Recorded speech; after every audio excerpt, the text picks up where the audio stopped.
한국은 세계에서 아파트 공화국이라는 명성을 갖고 있습니다.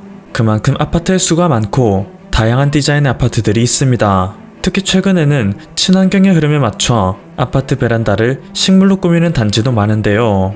자연과 조화를 이룬 아파트의 모습을 보고 우리는 삭막한 도시 속에서도 청명함을 느낄 수 있습니다. 그리고 중국의 한 건설사는 이러한 한국의 친환경 아파트에 큰 관심을 보였습니다. 중국 역시 환경오염과 급속한 도시개발로 인해 친환경은 모두의 관심사로 떠올랐기 때문이죠. 그래서 이 건설사는 중국 내륙의 청두시에 친환경 숲아트 단지를 조성하기에 이릅니다. 총 8개의 아파트에 마치 숲이 수직으로 솟은 듯한 아파트를 구현하여 밖에서 보기에도 예쁘고 집주인이 집안에서 밖을 볼 때에도 창밖에 바로 숲이 있는 듯한 풍경을 제공하겠다는 아이디어였습니다. 실제로 이것은 중국인들 사이에서도 큰 인기를 끌어 건설사에서 분양했던 826가구는 순식간에 팔려나갔습니다. 그런데 주민들의 입주가 시작되고 예상치 못한 문제가 발생했습니다. 첫째는 아파트 베란다에 심어놓은 식물들이 예상을 뛰어넘을 정도로 너무 잘 자라버린 것입니다. 도무지 통제가 되지 않을 정도로 자란 식물들은 베란다뿐만 아니라 아파트 실내까지 영역을 확장했죠. 게다가 본디 식물이 있는 곳에는 벌레가 꼬이기 마련입니다. 수많은 벌레들이 아파트에 서식하기 시작했습니다. 특히 모기는 아니지만 거대 모기처럼 생겨 사람들에게 혐오감을 불러일으키는 곤충인 각다귀가 아파트 곳곳에서 알을 까기 시작했습니다. 친환경 아파트가 던전으로 전락하는 순간이었습니다. 이곳에 입주하려던 중국인들은 당연히 아기자기한 숲밭에 살고 싶었던 것이지 영화 주만지를 촬영하고 싶었던 것은 아니었을 것입니다. 결국 그들은 건설사에 폭풍 항의를 하여 입주를 취소시켰고 그때부터 아파트 8개 동은 텅텅 비어버렸습니다. 아파트를 돌볼 사람이 없으니 베란다의 정글은 계속 증식하고 정글이 증식하면서 곤충은 더욱 번성하고 이곳에서 스폰된 곤충들은 청두시 전체에 퍼지게 되는 악순환의 던전이 청두시 한가운데에 생겨버렸습니다. 그저 한국을 겉으로만 베끼고 싶어 했지 아무런 기술력도 세심함도 없었던 중국의 업체가 초래한 끔찍한 결과입니다. 한편 중국에는 또 다른 방면으로 상상을 초월하는 아파트가 있습니다.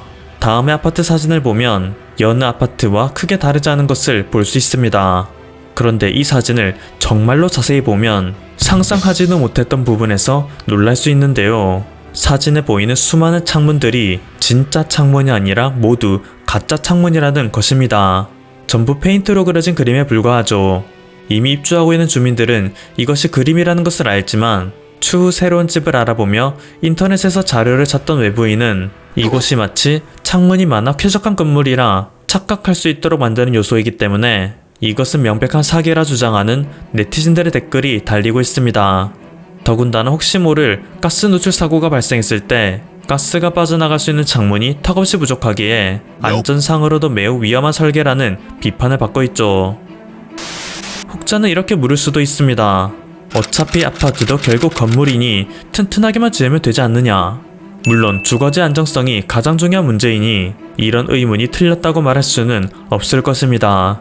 하지만 중국이 여태까지 지은 건물들을 보면 앞선 사례처럼 단순히 개팍하기만 한 것뿐만 아니라 안전성도 매우 떨어진다는 것이 문제입니다.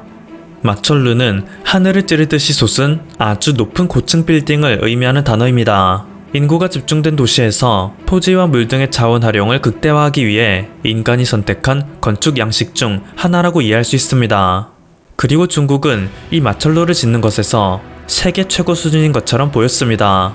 중국 상하이에 있는 상하이 타워가 128층에 632m의 높이로 세계에서 두 번째로 높은 빌딩이기 때문이죠. 그 엘리베이터는 초속 18m의 속도로 움직여 세계에서 가장 빠른 엘리베이터로도 알려져 있습니다. 중국은 이 상하이 타워를 상징으로 중국 곳곳에 그리고 세계 각지에 중국산 초고층 빌딩들을 짓는 모습을 보였습니다. 몇 년 전에는 57층짜리 건물을 불과 19일 만에 지어 올리는 모습을 보이며 중국의 건축 기술은 세계 최고임을 과시한 바가 있죠. 현재까지 세계에서 가장 높은 건물 100개 중 중국에만 44개의 건물이 있을 정도이니 중국이 건축 기술에 과하다 싶을 수준으로 자부심을 갖는 것은 그리 이상한 일은 아니었습니다. 그런데 최근 중국에서는 이상한 소식이 전해졌습니다. 그동안 경쟁적으로 지어오던 초고층 빌딩을 공산당 차원에서 규제하는 방침이 내려진 것이었습니다. 심지어 서울 지역에서는 기존의 세계 1위의 높이를 자랑하던 두바이의 부르즈칼리파를 꺾겠다며 야심차게 지어올리던 건물인 수저우 중랑센터마저 건물의 목표 높이를 대폭 조정하는 일이 벌어졌죠. 이미 짓고 있는 건물에 마저 규제가 내려진 것은 상당히 이례적이었습니다. 공산당에서는 500m 이상의 초고층 빌딩을 새로 짓지 못하게 하고 250m 이상의 빌딩을 지을 때에도 엄격한 규정을 지키도록 규제하겠다 밝혔습니다. 그리고 이것에 대한 이유로는 도시의 경관을 망치기 때문이라 말했는데요. 이를 지켜본 해외 전문가들의 의견은 사뭇 다릅니다. 초고층 빌딩을 우후죽순 지어올리다 보니 경제적으로 곤란한 일이 너무 많이 생겼기 때문이라는 것이죠. 가장 단적인 예는 텐진의 골든 파이낸스 117 빌딩입니다. 이곳은 골든 금융그룹의 텐진 사옥으로 2009년부터 공사를 시작했지만 10년이 넘게 흐른 현재까지도 미완성인 상태입니다. 그룹의 재정 위기가 닥쳤기 때문이었죠. S&P에서는 이러한 중국의 현상에 대해 중국에서 초고층 빌딩은 한때 부유함과 첨단 기술을 상징했지만 그것을 유지하는데 엄청난 비용이 든다는 것을 뒤늦게 깨달은 중국인들이 늘어나고 있다라 평가했습니다. 또한 최근 중국은 호주에 대한 외교 보복으로 석탄 수입 전면 금지령을 내린 바가 있습니다. 이로 인해 중국 전기 생산의 대부분을 차지하는 석탄 발전소가 가동 중단을 이루고 있고 결국 민간인들이 사용하는 전기가 부족한 지경이 되었습니다. 일반적인 높이의 아파트에서조차 집안에 전기가 공급이 안 되고 엘리베이터마저 가동되지 않는 어려움을 겪고 있습니다. 하물며 막대한 전기가 필요한 초고층 빌딩에서는 현재 중국이 겪는 전력난을 이겨낼 방도가 없겠죠. 앞으로 중국은 세계의 모든 국가들과 전쟁을 하며 이제 본격적인 위기가 시작될 텐데 그것을 감안하면 사치의 끝판왕인 초고층 빌딩을 더 이상 지을 수 없는 상황입니다.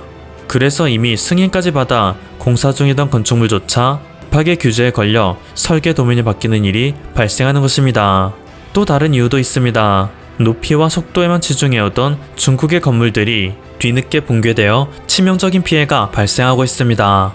지난해에는 코로나19의 격리시설이던 후젠성 취안저우시 신자호텔이 갑자기 붕괴되는 일이 벌어졌습니다. 겨우 7층짜리에 불과한 건물인데 단 2초 만에 폭삭 주저앉듯이 붕괴되는 모습이 CCTV를 통해 공개되자 중국 건축물에 대한 국민들의 불신이 하늘을 찌르게 된 것입니다. 건물이 붕괴된 현장을 자세히 보면 뼈대 역할을 하는 철골빔이 마치 엿가락처럼 휜 듯한 모습을 보이고 있기에 건축의 가장 기본조차 지키지 않았다는 비난을 받았습니다. 이 건물의 붕괴는 33명의 사망 혹은 실종이라는 안타까운 결과를 초래했습니다. 이외에도 최근 중국에서는 손으로 살짝 만지기만 해도 부서지는 시멘트벽, 살짝 두드렸을 뿐인데 우르르 무너지는 천정, 칼로 살짝 긁으니 파이는 기둥, 마치 두부처럼 약해 보이는 벽돌 자재 등이 관찰됩니다. 또한 워낙 아파트 고층에서 창문이 떨어지는 일이 많기에 길을 걸어가는 행인들은 항상 위에서 무언가 떨어지지 않는지 두려움에 떨어야 하고 지나가던 자동차들조차 갑자기 옆에서 건물이 붕괴되어 차선을 침범하지 않는지 경계해야 합니다. 그리고 이런 상황을 지켜본 한국의 네티즌들은 중국에 이런 일이 빈번하게 발생하는 것은 어찌 보면 당연하다는 말을 하는데요. 다음은 중국의 건설 현장에서 사용하는 줄자입니다. 모두가 다른 눈금을 갖고 있는 것을 확인할 수 있습니다. 가장 기본적인 측정 수단이 이렇게 엉망이니 제대로 된 건물이 지어질 리 만무하지 않냐는 반응입니다. 한편 한국은 코로나19의 위기에도 불구하고 해외 건설 수주액이 2년 만에 300억 달러를 돌파하였습니다. 이것은 지난해 말 기획재정부와 국토교통부에서 밝힌 내용으로 원래 2020년의 해외 건설 수주는 코로나19 위기 속의 저유가, 세계 경기 불확실성 증가로 인한 발주 공사 연기 및 감소와 국가별 봉쇄 조치 등으로 부정적인 전망이 지배적인 상황이었습니다. 하지만 멕시코 도스포카즈 정유공장, 파나마 메트로 등 중남미에서 예상치 못한 잭팟을 터뜨렸고 카자흐스탄 알마티 순환도로, 태국 3개 공항 연결 고속철도 등 아시아 지역에서도 막대한 수주를 따냈죠. 반도체, 디스플레이, 조선산업 등에서도 중국은 한국을 이기기 위해 안간힘을 다 썼지만 실패했었는데 건설 산업에서 역시 여지없이 무너지는 모습을 보이며 아직 한국을 이기는 것은 불가능하다는 사실을 여실히 느끼고 있는 오늘날입니다. 지금까지 퍼플튜브였습니다. 여러분의 구독과 좋아요 그리고 알림 설정은 콘텐츠 제작에 큰 힘이 됩니다. 감사합니다.